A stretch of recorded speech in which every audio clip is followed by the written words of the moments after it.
SMS کے ذریعے سے سوال کرنے والے ہیں. نام ہے ان کا محمد احتشام بن محمد صفدر.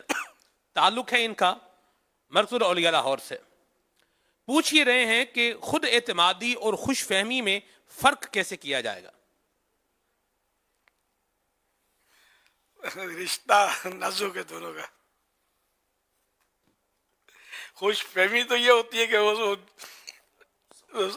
سب اچھا ہی سمجھنا کہ میں نے جو کیا وہ اچھا ہے, میں نے یہ کیا اچھا ہے, میں نے کیا بالکل میں نے صحیح کیا ہے. تو یہ تو ہے خوش فہمی. خوش اعتمادی کہ میں نے جو کیا اس پر بھروسہ کرے یا اپنے کہے پر. یعنی خوش فہمی کا مطلب تو یہ ہوگا کہ اپنے آپ کو کچھ سمجھنا, عجب جس کو بولتے ہیں. اور عجب, جی تکبر, نہیں خوش فہمی عجب. اچھا مانا خوش فہمی ہوتا ہے, خود پسندی ہوتی ہے نا اس کو. خود پسندی, عجب. چلو عجب و تکبر یعنی خود عجب و پسندی. تکبر, ہاں. جی خود پسندی اور تکبر.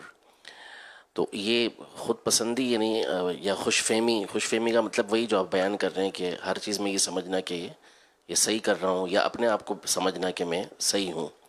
جبکہ خود اعتمادی کا مطلب بھروسے کے ساتھ, اعتماد کے ساتھ کوئی کام کرنا. ہاں وہ خود اعتمادی بری چیز بھی نہیں ہے.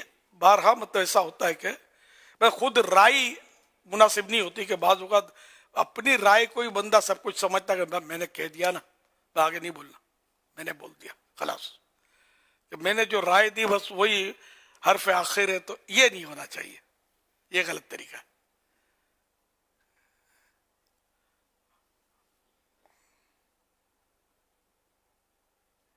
فرمانے اچھا آخری نبی تکبر اور خود پسندی میں فرق ہے. ہاں تکبر اور چیز ہے, خود پسندی اور چیز ہے.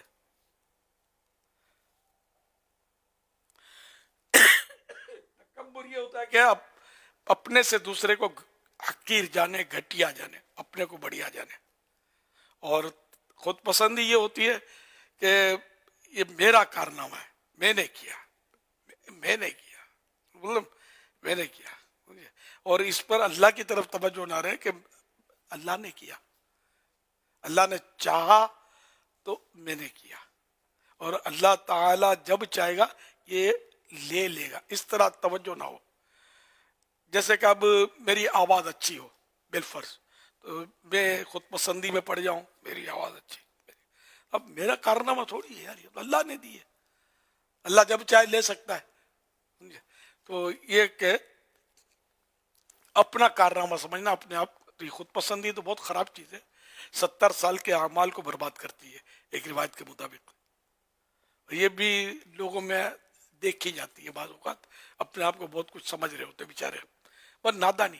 دعوت اسلامی کے دینی ماحول میں رہیں گے, اللہ کرے گا تو اجتماعات میں آئیں گے, مدنی قافلوں کے سفر سے مشرف ہوتے رہیں گے, مدنی مذاکرے میں آتے رہیں گے, تو انشاءاللہ یہ چیزیں سیکھنے کو ملتی رہیں گی انشاءاللہ الکریم.